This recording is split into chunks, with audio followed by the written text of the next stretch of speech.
ഞങ്ങൾ പ്രാർത്ഥിക്കലില്ല, ഞങ്ങൾ മഹാന്മാരോട് അപേക്ഷിക്കലാണ്, ഞങ്ങൾ സഹായം തേടലാണ്. അള്ളാഹു സുബ്ഹാനഹു വ തആല അല്ലാത്ത ആളുകൾ വിളിച്ചുകൊണ്ട് പ്രാർത്ഥിക്കുമ്പോൾ ആമീൻ പറയാണ്. അപ്പോൾ ഈ ആമീൻ പറയൽ എപ്പോഴാണ്? ഡോക്ടറടുത്ത് പോയി സഹായം ചോദിക്കണില്ലേ? അപ്പോൾ ഡോക്ടർ നിങ്ങളിൻ്റെ പനിയൊന്ന് ഇതാക്കി ആമീൻ എന്ന് പറയാറില്ലെങ്കിൽ പറയും. ഇബ്നു കസീർ റഹിമഹുല്ലാ വിശദീകരിച്ച് പറയാണ്, വഅബ്ദു റബ്ബി വഹ്ദഹു ലാ ശരീക ലഹു എന്നാണ്. അപ്പോൾ ഞാൻ പ്രാർത്ഥിക്കുന്നു എന്ന് പറഞ്ഞാൽ എന്താ അതിൻ്റെ അർത്ഥം? ഞാൻ എൻ്റെ റബ്ബിനെ ആരാധിക്കുന്നു എന്നാണ്. അപ്പോൾ പ്രാർത്ഥനയുടെ അടയാളങ്ങൾ എവിടെ പ്രകടമാകുന്നുണ്ടോ അതെന്താണ്? ഇബാദത്താണ്. മുസ്ലിങ്ങൾ പ്രാർത്ഥിക്കട്ടോ.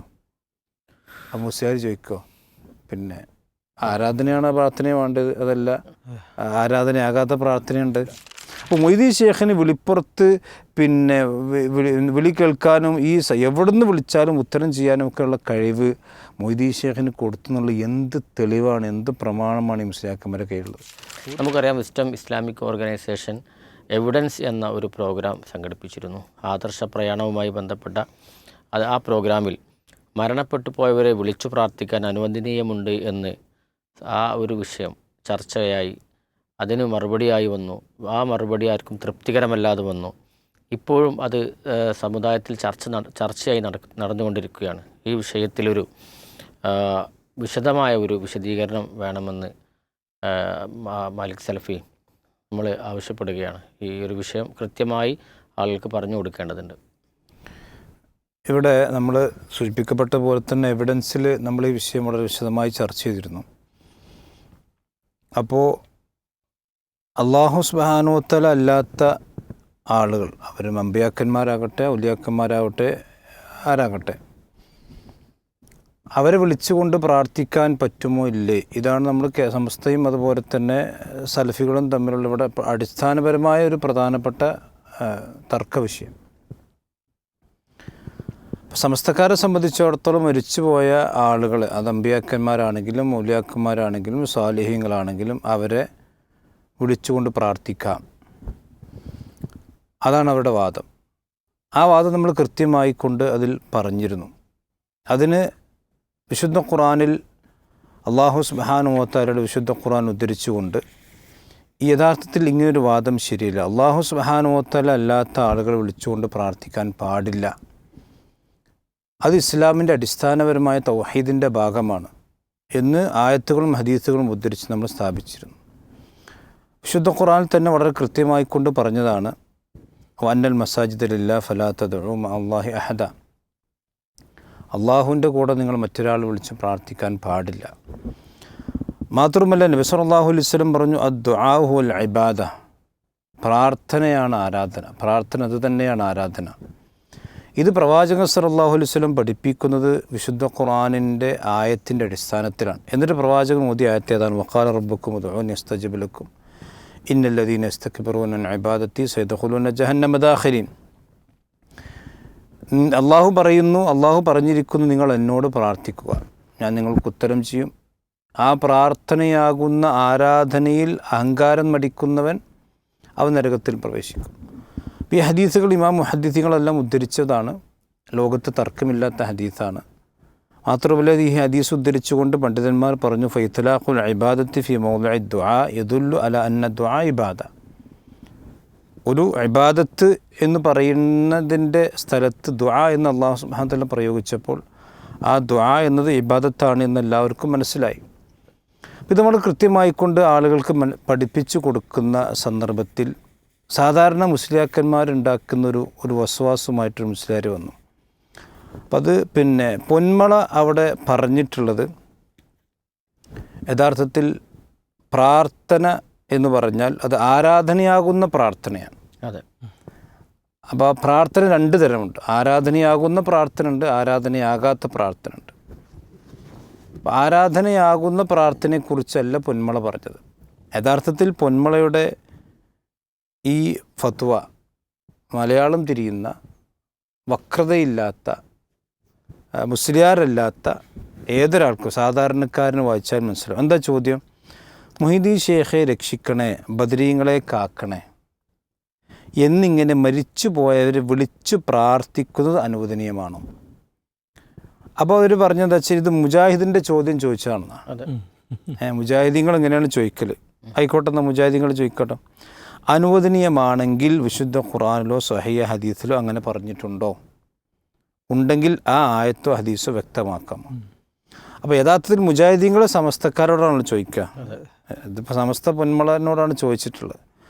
അപ്പോൾ യഥാർത്ഥത്തിൽ ഇവിടെ സമസ്തക്കാരെന്താണോ ചെയ്യുന്നത് അതിനെ പറ്റിയാണെന്ത് ചോദിക്കുക. അപ്പോൾ സമസ്തക്കാർ അല്ലാഹു സുബ്ഹാനഹു വ തആല അല്ലാത്ത ആളുകളോട് വിളിച്ച് പ്രാർത്ഥിക്കുന്നുണ്ട്. ആ പ്രാർത്ഥിക്കുന്നത് ഇബാദത്തായ പ്രാർത്ഥന എന്നുള്ളത് എല്ലാവർക്കും അറിയുന്ന കാര്യമാണ്, സമസ്തക്കാർക്കും അറിയാം. പക്ഷെ അതിൽ നിന്ന് രക്ഷപ്പെടാൻ വേണ്ടിയിട്ട് ഞാൻ പറയാം. ഇനി ഉത്തരം എന്താണ്? അനുവദനീയമാണ്. അപ്പോൾ അവിടെ പൊന്മള പറഞ്ഞിട്ടില്ല. ഇവിടെ നിങ്ങൾ ചോദിച്ചത് ഇബാദത്താകുന്ന പ്രാർത്ഥനയെക്കുറിച്ചാണോ, ഇബാദത്താകാത്ത പ്രാർത്ഥനയെക്കുറിച്ചാണോ? ഇബാദത്താകുന്ന പ്രാർത്ഥനയാണെങ്കിൽ മൊയ്‌ദി ശൈഖിനോട് എന്തല്ല, അനുവദനീയമല്ല. ഇബാദത്താകുന്ന പ്രാർത്ഥനയാണെങ്കിൽ മൊയ്‌ദി ശൈഖിനോട് അനുവദനീയമല്ല. ഇബാദത്താകാത്ത പ്രാർത്ഥനയെ അനുവദനീയമുള്ളൂ എന്നൊന്നും ആരും പറഞ്ഞിട്ടില്ല, പൊന്മള പറഞ്ഞിട്ടില്ല. അപ്പോൾ പൊന്മള പറയാത്തത് പൊന്മളയുടെ പേരിൽ ചാർത്തിയിട്ട് മുസ്ലിയാക്കന്മാർ എന്ത് ചെയ്യാണ്? തടി രക്ഷപ്പെടുത്താണ്. ഇനി മാത്രമല്ല, അയാൾ പറയണം ഖുർആനിലും ഹദീസിലും ഇത് പറഞ്ഞിട്ടുമുണ്ട്. ഏത്? മൊയ്‌ദി ശൈഖിനെ വിളിച്ചുകൊണ്ട് പ്രാർത്ഥിക്കുന്നത് അതിന് അനുവദനീയമുണ്ട്. മൊയ്‌ദി ശൈഖെ രക്ഷിക്കണേ, ബദരീങ്ങളെ കാക്കണേ എന്നിങ്ങനെ പറയാൻ അള്ളാഹുവിൻ്റെ ഖുർആനിൽ എന്തുണ്ട്? തെളിവുണ്ട്. അപ്പോൾ ഇത് യഥാർത്ഥത്തിൽ നമ്മൾ അവിടെ ശരിക്ക് എവിഡൻസിൽ പിടിച്ചിരുന്നു. അപ്പോൾ പിന്നെ മുസ്ലിയാർ ഉടായ്പുമായി വന്നു. അപ്പോൾ നമ്മൾ കഴിഞ്ഞ പ്രൂഫ് പോയിന്റിൽ ചില ചോദ്യങ്ങൾ ചോദിച്ചു. ആ ചോദ്യങ്ങളൊന്നും മൂപ്പർ തൊട്ടിട്ടനല്ല, സമസ്തക്കാർ തൊടനല്ല. അപ്പോൾ അതിൽ നമ്മൾ പറഞ്ഞു, എങ്കിൽ ഇപ്പോൾ നിങ്ങൾ പറഞ്ഞല്ലോ പ്രാർത്ഥന എന്ന് പറഞ്ഞത് ആരാധനയാകുന്ന പ്രാർത്ഥന ഉണ്ട്, ആരാധനയാകാത്ത പ്രാർത്ഥന ഉണ്ട്.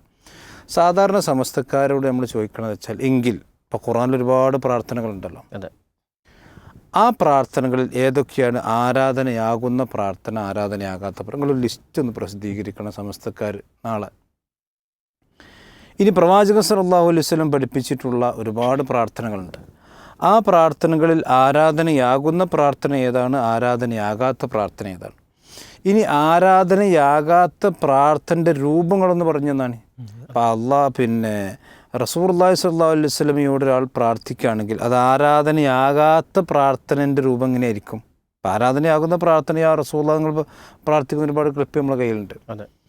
അപ്പോൾ യഥാർത്ഥത്തിൽ ഇനി മൊയ്‌ദി ശൈഖിനോട് പ്രാർത്ഥിക്കും, മൊയ്‌ദി ശൈഖെ രക്ഷിക്കണേ, ബദരീങ്ങളെ കാക്കണേ എന്ന് വിളിച്ചു പോലെ പ്രാർത്ഥിക്കുന്നു. അപ്പോൾ ഈ പ്രാർത്ഥന നമ്മൾ പറയുന്ന ആരാധനയാണ്.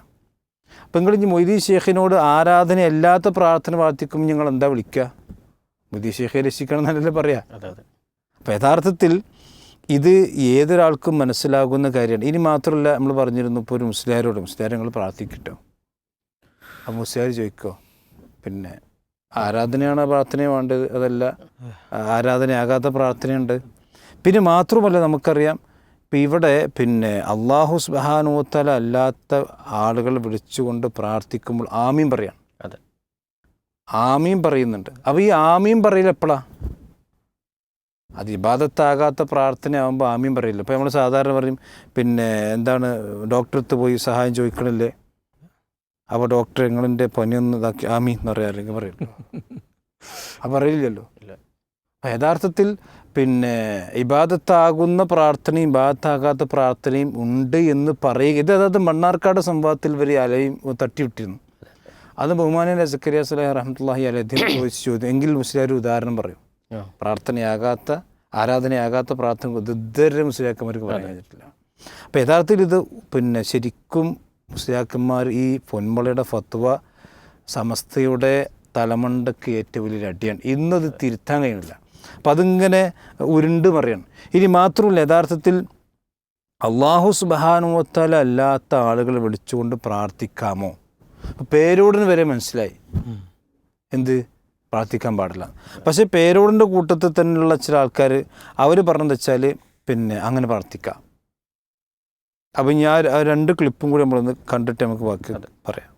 ഞങ്ങൾ പ്രാർത്ഥിക്കലില്ല, ഞങ്ങൾ മഹാന്മാരോട് അപേക്ഷിക്കലാണ്, ഞങ്ങൾ സഹായം തേടലാണ്. അതിന് നിങ്ങൾ പറയുന്ന പേരാ പ്രാർത്ഥിക്കുക. സൃഷ്ടികളോട് ചോദിക്കുന്ന ചോദ്യത്തിന് പ്രാർത്ഥിക്കുക എന്ന് പറയുന്നത് മുജാഹിദീങ്ങൾ മനഃപൂർവ്വം ജനങ്ങളെ കൺഫ്യൂഷൻ ആക്കാൻ വേണ്ടി ഉണ്ടാക്കിയ ഒരു വാചകമാണത്. നമ്മൾ ബദരീങ്ങളെ വിളിച്ചുകൊണ്ട് പ്രാർത്ഥിച്ചു, ബദരീങ്ങളെ വിളിച്ചുകൊണ്ട് സഹായം തേടി, അള്ളാഹുവിന്റെ കാരുണ്യമുണ്ടായി. എന്താ പറഞ്ഞത്? പേരോട് പറയുന്നു ഞങ്ങൾ അള്ളാഹു സുബ്ഹാനഹു വ തആല അല്ലാത്ത ആളുകൾ വിളിച്ച് പ്രാർത്ഥിക്കലില്ല. അത് മുജാഹിദീങ്ങൾ ഉണ്ടാക്കിയാണ്. അപ്പോൾ പിന്നെ ഹക്കീം മുജാഹിദാണോ എന്നുള്ളത് വേറെ ചർച്ച ചെയ്യേണ്ട വിഷയമാണ്. പിന്നെ ഇയാൾ പറയുകയാണ് ഞങ്ങൾ ബദരീങ്ങളെ വിളിച്ചുകൊണ്ട് പ്രാർത്ഥിച്ചു. അപ്പോൾ യഥാർത്ഥത്തിൽ ആ ബദരീങ്ങളെ വിളിച്ചുകൊണ്ട് ഇപ്പോൾ പേരോട് എന്താണോ നിഷേധിക്കുന്നത് അത് തന്നെയാണല്ലോ ഹക്കീം സ്ഥാപിക്കുന്നത്. അപ്പോൾ അവർക്കിടയിൽ ആരാധനയാകുന്നത് ആരാധനയാകാത്തത് തർക്കുന്നതോടല്ല. അല്ലെങ്കിൽ പിന്നെ പേരോട് പറയണത് വെച്ചാൽ ആരാധനയാകുന്ന പ്രാർത്ഥന പിന്നെ സുന്നികൾ ആരോപിക്കുകയാണെന്നൊക്കെ പറഞ്ഞിട്ട് അങ്ങനെയൊന്നുമില്ല. യഥാർത്ഥത്തിൽ അദ്ദുആഉൽ ഇബാദ, എല്ലാ പ്രാർത്ഥനകളും അള്ളാഹ് ആരാധനയാണ് എന്ന് കൃത്യമായി മനസ്സിലാക്കാൻ കഴിയും. ഇനിയിപ്പോൾ അങ്ങനെ അള്ളാഹു സുബ്ഹാനഹു വ തആല അല്ലാത്ത ആളുകളെ വിളിച്ചുകൊണ്ട് പ്രാർത്ഥിക്കുന്നുണ്ടോ? ഉണ്ടെങ്കിൽ ഇപ്പോൾ മുള്ളൂർക്കര സഖാഫി പറയാണ് പിന്നെ അങ്ങനെ പ്രാർത്ഥിച്ചാൽ ആണ് ഉത്തരം കിട്ടും. അതായത് 1000 തവണ ഒന്നും വിളിക്കേണ്ട, ഒറ്റ തവണ തന്നെ മൊയ്തീൻ ശൈഖിനെ വിളിച്ചാൽ ഉത്തരം കിട്ടും. അപ്പോൾ ഈ മൊയ്തീൻ ശൈഖിനെ ഇവിടുന്ന് ഏതോ ആയിരക്കണക്കിന് കിലോമീറ്ററുകൾ അപ്പുറത്തുള്ള മൊയ്തീൻ ശൈഖിനെ ഇവിടുന്ന് യാ ശൈഖ് മുഹീദ്ദീൻ എന്ന് വിളിച്ചാൽ ആ ഒച്ച ഏതായാലും അങ്ങോട്ട് എത്തൂല എന്നുള്ള ഉറപ്പാണല്ലോ. പിന്നെ ഇപ്പോൾ ആ ശബ്ദം പിന്നെ ഇവിടുന്ന് ഇയാൾ ഈ ശബ്ദം അവിടേക്ക് എത്തി, അത് മൊയ്തീൻ ശൈഖിന് മനസ്സിലായി. ആ മനസ്സിലായ ഉടനെ തന്നെ അദ്ദേഹം അത് പ്രതികരിച്ച് ആ പ്രതികരണം ഇവിടെ എത്തി. അതായത് യഥാർത്ഥത്തിൽ ഇസ്ലാമിക പ്രമാണികത്തിന് തെളിവൊന്നുമില്ല. അപ്പോൾ ഈ പിന്നെ മുള്ളൂർക്കര പറയുന്ന ആ ഭാഗം നമ്മൾ കേൾക്കാം. നമ്മൾ വിചാരിക്കണ ആളല്ല മൊയ്തീൻ ശൈഖ് ട്ടോ മോനെ, കളിക്കേണ്ട കളിയല്ല കേട്ടോ. വിളിച്ചാ വിളിപ്പുറത്താ, വിളിക്കണ്ടോ വിളിച്ച 1000 വട്ടമൊന്നും വിളിക്കണ്ട, ഒരേറ്റ വട്ടം വിളിച്ചാൽ മതി.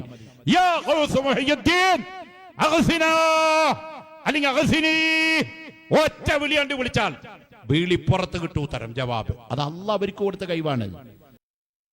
അപ്പോൾ ഒച്ചയിൽ മൊയ്തീൻ ശൈഖിനെ വിളിക്കുമ്പോഴൊക്കെ അയാ ശൈഖ് യുഹൂദി, അള്ളാഹിനെ വിളിക്കൽ പിന്നെ റബ്ബക്കും തളറം ഖുഫിയ എന്ന് അള്ളാഹ് പറഞ്ഞു. നിങ്ങൾ വല്ല വിളിച്ചാൽ തന്നെ മതി, കാരണം അള്ളാഹ് സമീപസ്ഥനാണെന്നെ പിന്നെ അള്ളയും റസൂലൊക്കെ പഠിപ്പിച്ച്. പക്ഷെ ഇവരെന്താ വെച്ചാൽ ഒച്ച ഉള്ളാക്കിട്ടാണ് വിളിക്കുക. ആയിക്കോട്ടെ, ഉള്ളാക്കിട്ട് വിളിച്ചാലോ വിളിപ്പുറത്ത് ഉത്തരം കൊടുക്കുന്നു, വായിക്കൂടാതെ ഉത്തരം ചെയ്യും ഞാനെന്നോ പറഞ്ഞു. അത് യഥാർത്ഥത്തിൽ പിന്നെ അള്ളാഹുവിൻ്റെ പ്രവാചകൻ പഠിപ്പിച്ച ദീനിൽ അവിടെ തെളിവുണ്ടോ? അതായത് ഇത് തന്നെയല്ല മക്കത്ത് മുശ്രിക്കുകളും മറ്റോടത്തൊക്കെ വിശ്വസിച്ച് ഞങ്ങൾ ഇവിടുന്ന് വിളിച്ചാലും കടലിൽ നിന്ന് വിളിച്ചാലും കരയിൽ നിന്ന് വിളിച്ചാലും ഇബ്രാഹിം നബി ആണെങ്കിലും ലാത്തയാണെങ്കിലും ഉസ്സയാണെങ്കിലും മനാത്തയാണെങ്കിലും അത് കാണാനും കേൾക്കാനും ഒക്കെ കഴിവ് അവർക്കുണ്ട് എന്ന് വിശ്വസിച്ചുകൊണ്ട് അതിനാണ് പ്രാർത്ഥന എന്ന് പറയാം. ആ പ്രാർത്ഥന അള്ളാഹു അല്ലാത്ത ആളുകളോട് നിങ്ങൾ ചെയ്യുന്നുണ്ട്. അപ്പോൾ അതുകൊണ്ട് അത് തന്നെയാണ് പൊന്മള പറഞ്ഞത്, ഇത് പ്രാർത്ഥിക്കാം, ഇന്നമ വലിക്കുമുള്ള എന്ന ആയത്ത് വെച്ചിട്ട് പ്രാർത്ഥിക്കാമെന്ന് പറഞ്ഞിട്ടുണ്ട്. ഇനി മാത്രമല്ല ഇപ്പം ഈ പ്രാർത്ഥിക്കാമെന്ന് പറഞ്ഞപ്പോൾ ഇയാൾ പറഞ്ഞെന്താ അള്ളാഹ് അവർക്ക് കൈവണ്ട് കൊടുത്തിട്ടുള്ളതാണ്. അതിനെവിടെ തെളിവ്? എവിടുന്ന് ലഹു ദഅവത്തുൽ ഹഖ്, ഹക്കായ പ്രാർത്ഥനകളൊക്കെ അള്ളാഹ്ക്കുള്ളതാണ് അള്ളാഹ് പറഞ്ഞു. അപ്പോൾ ഹക്കായ പ്രാർത്ഥനകൾ അള്ളാഹു സുബ്ഹാനഹു വ തആലക്ക് ഉള്ളതാണെങ്കിൽ അള്ളല്ലാത്തുള്ള എല്ലാ പ്രാർത്ഥനയും ബാത്തിലാണല്ലോ. ആ ബാത്തിലായ കാര്യത്തിന് അള്ളാഹ് എന്തായാലും തെളിവുണ്ടാക്കൂല, കഴിവും കൊടുക്കൂല. അപ്പോൾ മൊയ്തീൻ ശൈഖിന് വിളിപ്പുറത്ത് പിന്നെ വിളി കേൾക്കാനും ഈ എവിടുന്ന് വിളിച്ചാലും ഉത്തരം ചെയ്യാനും ഒക്കെയുള്ള കഴിവ് മൊയ്തീൻ ശൈഖിന് കൊടുത്തെന്നുള്ള എന്ത് തെളിവാണ്, എന്ത് പ്രമാണമാണ് ഈ മുസ്ലിയാക്കന്മാരെ കയ്യിലുള്ളത്? ഒരു തെളിവില്ല. ഈ മുസ്ലിയാക്കന്മാരെ തൊള്ളല്ല. ദാലിക ഖൗലുഹും ബിഅഫ്വാഹി എന്ന് ജൂത പുരോഹിതന്മാരെ പറ്റി അള്ളാഹ് പറഞ്ഞതുപോലെ ഒരു തെളിവില്ല. പിന്നെ ഇപ്പം എന്താ വെച്ചാൽ കേപ്പിൻ്റെ പുസ്തകത്തിൽ പ്രാർത്ഥന 2 തരമുണ്ട്. പ്രാർത്ഥനയ്ക്ക് എന്തൊക്കെ അർത്ഥമുണ്ടെന്നല്ലല്ലോ, ദാ എന്ന പദത്തിന് അർത്ഥമുണ്ടെന്നല്ല തർക്കം. നിങ്ങൾ ചെയ്യുന്ന മരിച്ചുപോയ മഹാന്മാരെ വിളിച്ചുകൊണ്ട് പ്രാർത്ഥിക്കൽ, അതിന് ഇസ്തിഗാസ എന്ന് പേരിട്ടാലും ഇനി ഇസ്തിശ്ഫാ എന്ന് പേരിട്ടാലും ഇനി ഒന്നും പേരിട്ടില്ലെങ്കിലും ശരി, അത് പച്ചയായ ശിർക്കാണ്.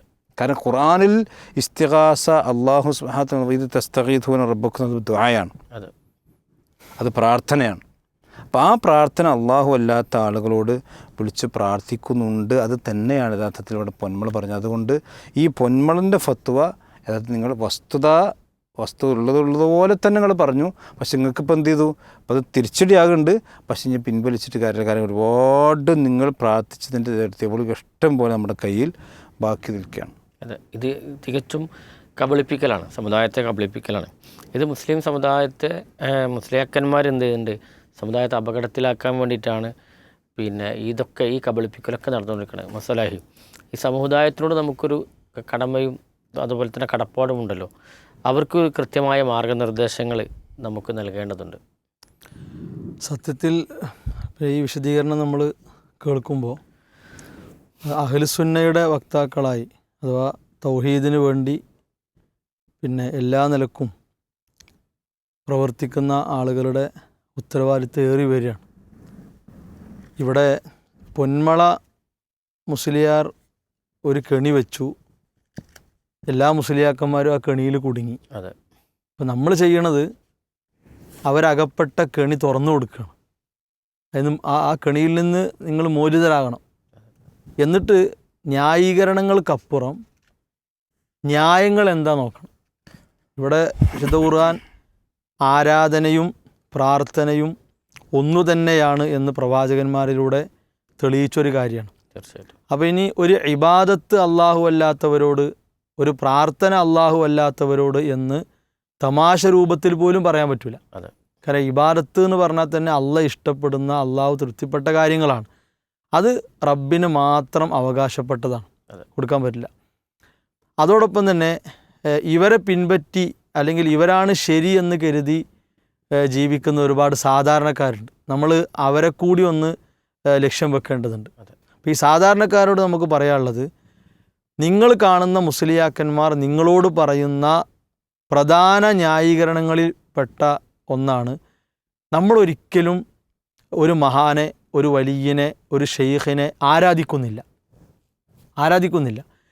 നമ്മൾ അവരുടെ ജാറങ്ങളിൽ അല്ലെങ്കിൽ അവർ വിശ്രമിക്കുന്ന സ്ഥലങ്ങളിൽ ചെല്ലുന്നു, നമ്മുടെ പരാതികൾ പറയുന്നു, അവരെ നമ്മൾ അതിനു വേണ്ടി ഇടയിൽ നിർത്തുന്നു എന്ന നിലക്കാണ് ഇവർ പറയുക. പക്ഷെ ആളുകൾ പച്ചയായ പ്രാർത്ഥന തന്നെയാണ് അവിടെ നിർവഹിക്കപ്പെടുന്നത്. അതാണ് പിന്നെ ഇപ്പോൾ ഇബ്രാഹിം നബി അലൈഹിസ്സലാമിൻ്റെ വിഷയത്തിൽ നമുക്ക് കാണാം. ഇബ്രാഹിം നബി അലൈഹിസ്സലാമിയുടെ സമൂഹം എന്ന് പറഞ്ഞാൽ പിന്നെ പല ആരാധ്യ വസ്തുക്കളെയും ഉണ്ടാക്കി അവയെ ആരാധിച്ച് ജീവിക്കുന്ന ആളുകളായിരുന്നു. അപ്പോൾ ഈ കാര്യം ഖുർആൻ പരിചയപ്പെടുത്തിയപ്പോൾ ഇബ്രാഹിം നബി അലൈഹിസ്സലാമിൻ്റെ നിലപാടാണ് അവിടെ ഖുർആൻ പരിചയപ്പെടുത്തുന്നത്. അദ്ദേഹത്തിൻ്റെ നിലപാടിൽ ആദ്യ ഭാഗം നമ്മൾ കാണുന്നത് വഅതസിലുക്കും വമാ തദ്ഊന മിൻ ദൂനില്ല, നിങ്ങളെയും അള്ളാഹ്ക്ക് പുറമേ നിങ്ങൾ വിളിച്ച് തേടുന്നതിനെയും ഞാൻ ഒഴിവാക്കുന്നു എന്നാണ്. അപ്പോൾ ഇവിടെ പൊന്മളയുടെ ഫത്വക്ക് വന്ന ചോദ്യം എന്താണ്? വിളിച്ച് തേട്ടം, വിളിച്ച് പ്രാർത്ഥിക്കൽ എന്നാണ്. അപ്പോൾ ഖുർആൻ ശരിക്ക് തദ്ഊന എന്ന് പറഞ്ഞാൽ തന്നെ വിളിച്ച് പ്രാർത്ഥിക്കുക എന്ന് തന്നെയാണ്. ഇബ്രാഹിം നബി അലൈഹിസ്സലാം അവരോട് പറഞ്ഞു, ഞാൻ അത് ഒഴിവാക്കുന്നു. വഅദഉ റബ്ബി അസാ അല്ലാ അകൂന ബിദുആഇ റബ്ബി ഷഖിയ്യ, എൻ്റെ റബ്ബിനെ വിളിച്ചാണ് ഞാൻ പ്രാർത്ഥിക്കുക, എൻ്റെ റബ്ബിനോട് പ്രാർത്ഥിച്ചാൽ എനിക്ക് ദൗർഭാഗ്യം ഉണ്ടാവില്ല. അപ്പോൾ പൊതുവെ ആളുകൾ ഈ ജാറങ്ങളിലും അക്ബറുകളിലൊക്കെ പോയാലാണ് ശരിയായ സമാധാനം കിട്ടുക, രക്ഷ കിട്ടുക എന്ന വിചാരത്തിലാണ് പോകുന്നത്. അത് വളരെ തെറ്റായ വിചാരമാണ്. അള്ളാഹുവിനോട് പറയലാണ് ഏറ്റവും പ്രധാനപ്പെട്ട കാര്യം. മാത്രവുമല്ല, ഇപ്പോൾ ഇവിടെ ഈ ആയത്തിൻ്റെ വിശദീകരണത്തിൽ നമ്മൾ കാണുന്ന വളരെ പ്രധാനപ്പെട്ട കാര്യം, ഇവിടെ ഈ അദുഉ റബ്ബി എന്ന് പറഞ്ഞല്ലോ. അദുഉ റബ്ബി എന്നതിന് ഇബ്നു കസീർ റഹിമഹുല്ലാ വിശദീകരിച്ച് പറയാണ്, വഅബ്ദു റബ്ബി വഹ്ദഹു ലാ ശരീക ലഹു എന്നാണ്.